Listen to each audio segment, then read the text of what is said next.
y llamarás su nombre Jesús. Jesús.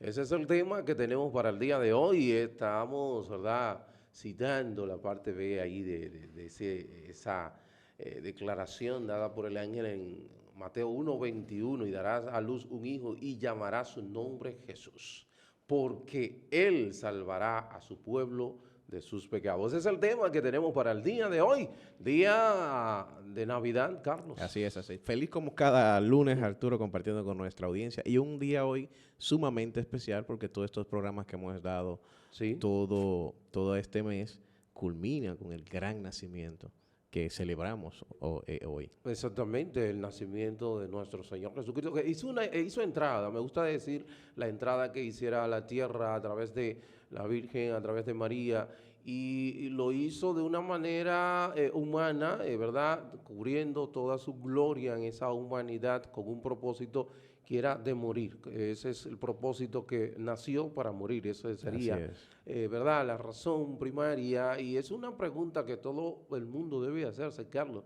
¿Quién es Jesús y para qué Él vino a la tierra? Toda Ujú. pregunta, todo ser humano, esa es una pregunta que tiene que responder. ¿Quién es Jesús y para qué Él vino a la tierra? Sí, Es necesario que usted conozca eso. ¿Quién es Jesús así y para es. qué vino a la tierra? En el día de hoy, un día tan especial como este, muchas personas toman estos días con un propósito totalmente errado, equivocado, abrazando las mentiras del sistema del mundo, pero nosotros como iglesia estamos llamados a dar un paso al frente y hablarle la verdad, cuál es la razón de Ujú. la Navidad. ¿Y por qué se trae? Bueno, la historia, tenemos ahí la historia y no vamos a ir a ella por el tiempo, ¿verdad? Pero conocemos cuál fue la razón. Pero no importando cuál sea el día que haya hecho entrada Ujú. a esta tierra, el caso es que hizo Y entrada, nació. nació y tuvo un propósito primario, y es de restaurar lo que se había perdido. Por eso nosotros, es un motivo de nosotros darle Ujú. gracias al Señor, alabar al Señor por esta majestuosa obra de redención que Él hizo en la persona de su Hijo Así Jesús. es, así es. Entonces, de inmediato, nosotros algunas informaciones. Recuerde que mañana martes, verdades bíblicas. Mañana martes, verdades bíblicas, tenemos el día de el jueves tenemos escuela bíblica. El jueves, escuela bíblica, vamos a tener el jueves, continuamos como con las bienaventuranzas. Eso es un tema sumamente interesante y profundo, y es necesario que todo creyente conozca la razón, la bienaventuranza. Es necesario que la conozca, porque de ahí depende todo lo que es El tu vida evangelio cristiana, el evangelio. completo. Es necesario. O sea que ya usted sabe, el jueves nosotros estaremos hablando de la bienaventuranza, continuando con ellas. Y recuerde también que el día 31, recuerden que estaremos a partir de las 9 de la noche recibiendo el año y glorificando al Señor, y vamos a estar recibiendo el nuevo año 2024 en el templo a partir de las 9 de la noche. Así que ya ustedes saben, hermano, esas son informaciones con relación a lo que tiene que ver con lo que es la vida de la iglesia. Inmediatamente vamos a entrar al tema que nos ocupa, Carlos. Llamará su nombre Jesús. Nosotros introducimos leyendo la cita, que fue Así es. Mateo 1:21, donde el ángel le habla a José en sueño, y le dice que lo que espera, el bebé que está esperando su prometida María, que no lo rechazara Ujú. porque era producto de la obra del Espíritu Santo, y Y le que da, salvará al mundo. exacto, y entonces le da instrucciones de cómo va a ser llamado Ujú. ese niño, y le dice que le llamará su nombre Jesús, y le da la razón de por qué le iba a llamar a Jesús. ¿Por qué? Porque Él salvará a su pueblo de sus pecados. Así es. Esa es la razón. O sea que en ese nombre está encerrada todo lo que es la historia o la obra de Sí, redención. todo el propósito. Desde el Exacto. nombre ¿Sí? está marcada todo lo que iba a Sí, hacer Jesús. exactamente. Ahí está encerrado todo el propósito, todo lo que tiene que ver con la obra de redención en el nombre de De Jesús. Y Jesús. inmediatamente vamos nosotros a hablar con relación al nombre. Carlos, tú sabes que tu nombre viene como de la realeza, ¿verdad? Porque Europea, hay ¿verdad? sí, Muchos Carlos. muchos Carlos, Carlos V y por ahí. Y yo conozco, mi mamá le dijo que mi nombre viene porque mi tía le dijo que me ponga Arturo, que significa hombre fuerte.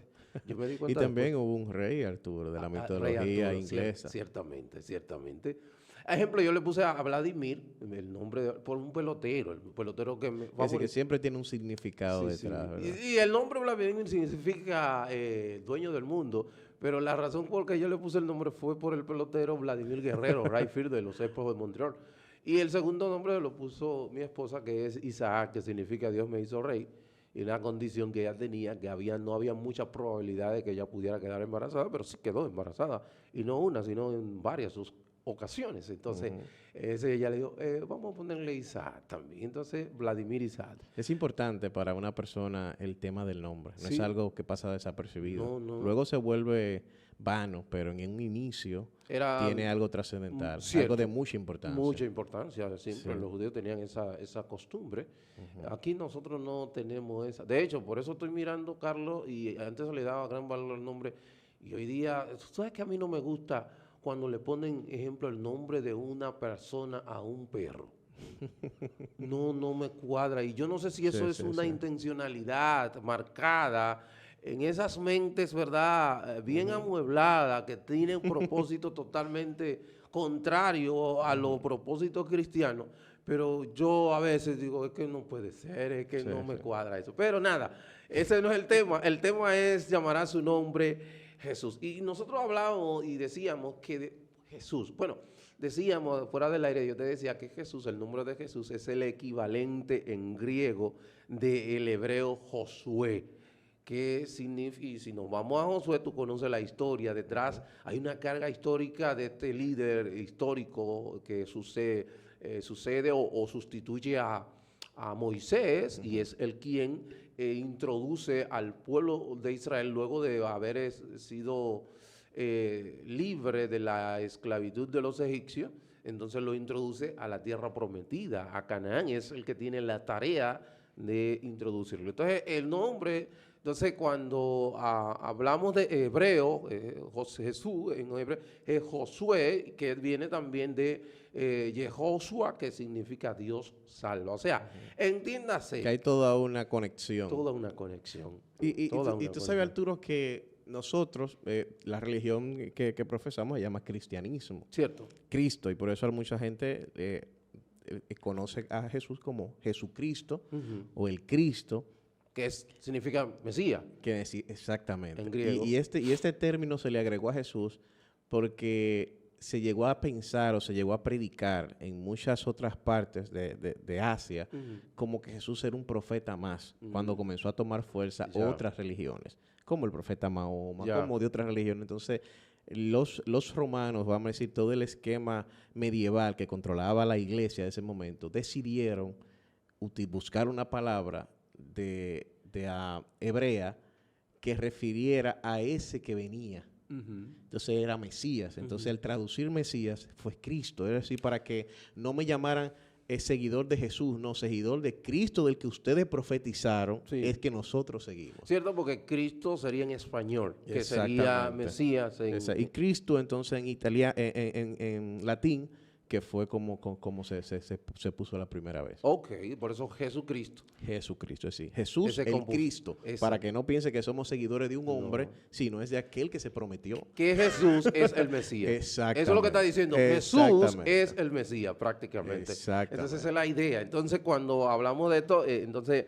vemos eso. Entonces, ¿cuál es la idea de que ese Jesús es el que tiene la responsabilidad de introducir a su pueblo a la tierra prometida de lo que nos fue prometido? Si nosotros nos vamos a ejemplo allá en Génesis 3.15, cuando le es prometida a Adán y a Eva en el 3.15, ¿verdad? Que el producto de la simiente de la mujer vendría ese Salvador. Entonces, en ese sentido, comienza ahí ya, y por eso podemos, y hablábamos ahorita, ¿verdad? Que decíamos que en el nombre Jesús está resumida todo, es el resumen de todo lo que tiene que ver con lo que es la historia de redención de nuestro Dios. O sea que Dios en la persona de Jesús, ¿verdad? Viene y que hace que reconcilia al mundo consigo mismo. De hecho, eso lo dice el libro de 2 Corintios, capítulo 5, el versículo 19. El versículo 19, que en Cristo entonces lo que hace Dios es que reconcilia a el mundo consigo mismo en la persona de nuestro Señor Jesucristo. Entiéndase que ese nombre de Cristo encierra esa obra de redención. Lo que Él iba a hacer, el propósito de él está encerrado en el nombre de Jesús. Esa es la razón por la que Jesús se llama Jesús. Ya conocemos, ¿verdad?, por qué Jesús se llama Jesús. Porque su nombre significa, ¿verdad?, Dios salva, Dios salva. Ahora, hay otros títulos que se le agregan a Jesús que le dan la importancia de todo ese propósito. Jesús, a nivel de naming, de nombre, encierra un propósito. Pero entonces, cada función de Jesús se le daba un atributo. Jesús el Salvador, Jesús el Redentor, Jesús el pan de vida, Jesús el Señor, Jesús el Creador, Jesús el Hijo del Dios viviente, Jesús el unigénito, Jesús el Hijo amado, Jesús el Santo de Israel y Jesús el Rey de Reyes. Así es. Aunque todos esos atributos y todos esos títulos en nuestro idioma tienen más sentido, la palabra Jesús para los griegos encerraba todo eso. Así es. De manera de definición. Así es. Fíjate todas las cosas, cómo Dios utiliza un nombre y es como todo un engranaje, es decir, cómo un nombre puede representar exactamente cada una de las cosas que iba a ser Jesús. Así es. Todos esos atributos, todos centrados en un solo nombre. En un solo nombre. Jesús. Jesús. Entonces, la razón por qué la humanidad, Carlos, necesitaba un Salvador. Porque dice, para salvar a su pueblo. Sí. Entonces, ¿cuál es la razón por qué la humanidad necesitaba un Salvador? Esa es una pregunta que debemos responder. Así es. Y es que nosotros pertenecemos a una raza de personas caídas. Nosotros todos descendientes de Adán, inmediatamente peca Adán esa naturaleza pecadora, esa naturaleza, esa inclinación, y el pecado, recuerden, siempre le hemos dicho, no es una cosa, no es algo que tú puedes, no es algo concreto que tú puedes palpar. El pecado es una inclinación, una disposición del corazón que todos tenemos hacia las cosas que no son de Dios. Entiéndase que a todo lo que es contrario a Dios, el corazón está inclinado hacia allá. Entonces, con esa condición, todo ser humano nació. Entonces, al nacer todo ser humano con esa condición, inclinado todo el tiempo únicamente al mal, pecar. Entonces, ¿qué necesita alguien que pueda salvar? Y quizás diría, pero ¿y esa persona puede salvarse a sí misma? No podría. ¿Cuál sería la razón por la cual no podría una persona salvarse así? No, porque imagínate, tú estás hundido. Es decir, si tú estás en el problema, no hay manera de que tú mismo puedas salir. Okay. Y mira, y es importante porque parte de las características que Dios le da al ser humano es la posibilidad de comenzar a tener dominio propio. Es decir, que ya sí va a poder él lograr solucionar cosas. Es decir, que el venir Jesús y morir en la cruz y darle la posibilidad al hombre por medio del Espíritu Santo es que ahora sí él tiene la posibilidad de por su intención comenzar a caminar de manera correcta. Cierto. Así es que obligatoriamente tenía que venir Jesús. Tenía que venir Jesús. Necesariamente la razón por la cual él viene a la tierra, se encarna. Recuerden que necesariamente la violación del pecado y continuamente, es que el hombre no entiende y no sabe, y debe de entender de que continuamente, de que tú te levantas hasta que te acuestas, de manera continua está violando la ley moral de Dios. ¿Cuál es la ley moral de Dios? No tendrá dioses ajenos delante de mí. Eso tú lo haces continuamente. Imposible. Y nosotros también, Carlos. Y ama a tu prójimo. Ama a tu prójimo como a ti mismo. Esto tú lo haces y lo viola continuamente. Entonces, dependiendo de la situación en la que te encuentres. Exacto. Pudieras tú decir, hoy no le estoy violando, pero es porque no has tenido la posibilidad de tener que enfrentar a alguien y dejar de amarte a ti o amarlo igual como te amas a ti. O ama a tu enemigo. Eso es otra cosa. Que es tu prójimo también. Que es tu prójimo. Sí. Mi prójimo es todo aquel que no soy yo. Algo bueno. Exacto. Mi prójimo es todo aquel que no sea yo. Ese es mi prójimo. Y ese es enemigo tuyo. Sí. Dice, por eso Jesús es decir, que el político, es el traficante, es el delincuente, todo es es el policía, todo el que te hace algo, vamos a decir socialmente, en la cual tú te enojas, ese es tu prójimo. ese es tu Y prójimo. posiblemente no lo ames como a ti mismo. Exactamente. Entonces ya con ese ya en ese sentido está en plena condenación, está condenando. Completo. Entonces, si Jesús no venía, si Jesús no hubiese hecho esa entrada, entonces no hubiese posibilidades. así es. Entonces Jesús necesariamente, entonces esa violación a esa ley es una ley infinita y nosotros somos seres finitos, Carlos. Como seres finitos no tenemos posibilidad de pagar. Es como tú deberle al banco 10 millones de pesos. Tú dices, pero ¿y de dónde yo consigo ese dinero? No hay forma de que yo le pueda pagar ese dinero al banco. Entonces, y más que nuestra vida no vale nada si está en pecado. Exacto. Entonces, no hay forma de que yo pueda pagar. Entonces, ¿qué hace Dios? Tiene que elaborar un plan de salvación. Así es. Y el plan de salvación que él elabora es haciéndose, ¿verdad? Encarnándose, viniendo, haciendo entrada a esta tierra porque viene a representar a nosotros. Entonces, esa vida que él vive durante 33 años en la tierra es la que se me carga a mí. Es como la nota en la escuela, en la universidad. Esa mala nota que tú sacas fue apuntada a Jesús cuando murió en la cruz. Sí, sí. Y esa buena nota de Jesús es A+, ¿verdad? Sí, sí. Todas, ¿verdad? Esa es la que te es atribuida o es imputada o cargada a ti. Eso fue lo que hizo. Y ya no se toma en cuenta entonces aquellas calificaciones que no tenía. No. Y fíjate algo, Arturo, y muchas personas pudieran decir, todo el que piensa y ve todo el desarrollo del Antiguo Testamento hasta la venida de Jesús, puede decir, ven aquí, ¿por qué un plan tan complejo? Cierto. No sé si me entienden, un plan complejo, Sí. de un desarrollo, Claro. todo. Pero imagínense una vida sin nosotros entender todo lo que Dios le dio al ser humano, todo lo que hizo por el ser humano y aún así le daba la espalda. Si Dios demostró en 2000 años aproximadamente, pudiera ser más porque no tenemos los datos exactos, pero vamos a poner lo que dice según la historia, 2000 años desde la creación, desde que se tiene registro de la creación, que esa persona, Dios estuvo ahí, le hablaba, mandaba profetas, lo sacaba del pueblo, tomó luego un grupito y dijo, mira, yo no voy a bregar con el mundo entero, vamos a coger este grupito, los descendientes de Abraham, y vamos a trabajar con ellos. Vamos a estar con ellos, vamos desde que se desarrollen, y aún así esa gente le daban la espalda a Dios. No había forma de que el ser humano obedeciera a Dios. Así es. No hacía forma. Entonces, cuando usted ve todo ese trayecto, no le pida a Dios, pero es que Dios no tiene que morir por mí porque yo puedo yo mismo hacerlo. No, es que es imposible.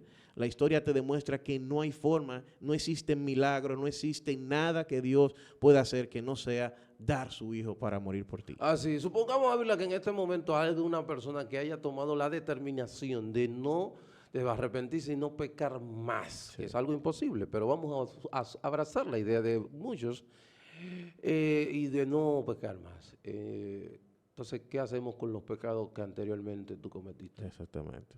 Merecen la muerte. Hipotéticamente hablando de que no vaya a pecar más. Exactamente. Eso es un caso hipotético. Estamos hablando de caso hipotético. Es decir, lo de atrás, ¿quién te lo perdona? Con eso?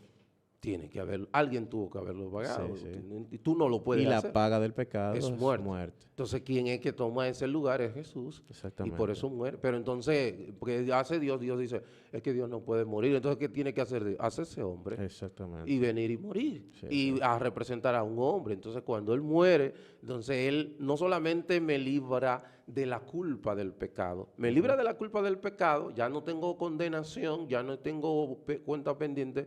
Me justifica porque entonces esa vida de Él me la carga a mí, pero también ahora me libra de manera continua del poder del pecado en mí. Me da una posibilidad de entender. Ahora de yo no, de como tú decías ahorita, por medio del Espíritu Santo, de yo no decidir, ejemplo, no, yo soy fiel a mi esposa. No, yo soy el fiel. No hablarás mentiras. Yo trato y no hablo mentira. Ya tengo y trabajando continuamente. Y trabajando continuamente porque por medio del Espíritu Santo, a través de su palabra, entonces Él me va, ¿verdad?, transformando a la imagen de Jesús. Y también, obviamente, que me librará de la presencia del pecado, de este cuerpo de muerte, como lo dice el apóstol Pablo. Y nos da paz, Arturo. En la segunda venida. Nos da una esperanza de paz. Porque todo estamos hablando de toda la práctica aquí. Pero hay otra esperanza mucho más allá que te dice, aún las cosas sigas experimentando dolor, sufrimiento, ten paz porque también tienes una promesa eterna. Claro que sí. Sí, nos vino a dar un paquete completo. Claro que sí. Entonces, en tal sentido, nosotros, esa es la razón. Y a su pueblo, Carlos, a su pueblo, ¿cuál era el pueblo de Jesús? Fácilmente cualquier persona dice, no, el pueblo de él es Israel. Sí, porque Sí. a su pueblo. Cuando vemos acá, si nosotros vamos a la Escritura, en la Escritura nos dice que Dios le prometió, Dios el Padre le prometió a Dios el Hijo un pueblo. Sí, claro. Le prometió un pueblo. Entonces, ese pueblo es el que él viene a salvar. Entonces, Sí. ¿cuál es el pueblo? Si nos vamos a la antigua, en la ejemplo Efesios 5:25, que dice que Cristo amarás a tu, ¿cómo es? Vamos allá, Efesios 5:25, tú lo tienes por ahí, donde dice que amar, ok, ya lo tengo aquí, bien rapidito. Oye, como dice aquí, marido, amad a vuestras mujeres, así como Cristo amó a la iglesia y se entregó a sí mismo por ella. Entonces, que el pueblo de Cristo es la iglesia. Así es. Y mira, y es importante eso, Arturo, porque a veces entendemos con una cosa de raza, No. que es de raza, de nacionalidad, No. de, señores, el pueblo de Dios es el que cree en Dios. Así. El problema, la situación aquí con el pueblo de Israel y todo el Antiguo Testamento, que eran quienes creían en Dios. Pero si de otra ciudad a alguien creía en Dios, ese era Dios. Pueblo de Dios. Ahora, el pueblo de Israel no lo iba a aceptar como parte de su nacionalidad porque tenía su mente limitada a nivel sanguíneo. Pero tiene que ver con creencias. Dios vino a morir para todo aquel que en Él cree. Ese es su pueblo. Ese es su pueblo, Entonces, el que cree en Él. El que cree. Ahora, lo que creían en Dios en ese momento era el pueblo de Israel. Así es. Pero luego ya con Pablo y los apóstoles se extendió a otras personas. A otros, como nosotros gentiles, Exactamente. ¿verdad? Y de hecho dice la misma palabra en Juan 10, que hay otras ovejas que me es necesaria buscar. O sea, Así que es. éramos nosotros hablando allá en el libro de Juan, capítulo 10. Entonces, en tal sentido, Carlos, ese pueblo que él vino a salvar de sus pecados, ese hombre que estaba, que Dios, de hecho, en la oración, no recuerdo, ¿tú se recuerdas en la Es que oración? usted no es un plan B. Me molesta escuchar a veces que no, piensan no, como para que nada. somos un segundo plan. No, eso es cuando no tiene una buena teología, tú vienes y cometes esos errores teológicos. Pero, ejemplo, en Juan capítulo 17, el versículo 6, ahí tú puedes ver, tú lo tienes ahí, me gusta ahí, porque él lo dice bien claro. El 17, a partir del 6 dice, he manifestado tu nombre, eso es Jesús hablando a su Padre, he manifestado tu nombre en su oración a los hombres que del mundo me diste. Oye lo que dice, que del mundo me diste. Tuyos eran y me lo diste. Y han guardado tu palabra. Ahora han conocido que todas las cosas que me has dado proceden de ti. Y entonces dice el 8, porque las palabras que me diste le he dado y ellos las recibieron y han conocido verdaderamente que salí de ti y han creído que tú me enviaste. Eso es la oración con relación ya cuando él va a entregar su vida en la cruz del Calvario, lo que él está diciendo, He cumplido ya. los hombres que tú me entregaste, lo que tú me diste, ya yo te lo estoy entregando porque en estos momentos voy a la cruz. No voy a poder tener, pero te lo estoy entregando para cuando yo vuelva y resucite, entonces nuevamente tomo. Claro. Esa es la idea. Entonces, para que tú veas, Carlos, todo cuando habla del pueblo de Jesús, que vino a salvar a su pueblo, ese pueblo, hoy día, tú que nos está mirando, quizás está escuchando, ¿seré yo pueblo? ¿Seré yo pueblo de Dios? Tengo yo la posibilidad de ser parte del pueblo. Bueno, en estos momentos tiene la posibilidad de estar escuchando. Lo único que tiene que hacer es aceptar este regalo de salvación, porque la salvación es un regalo que lo da Dios. La salvación no es tuya, yo no me la puedo ganar, no tengo posibilidades, es algo que se me entrega, Carlos. Es algo que se nos da sin merecerlo. Entonces, y no tienes tú que hacer nada, es a ti al que se siente lo más bajo del mundo.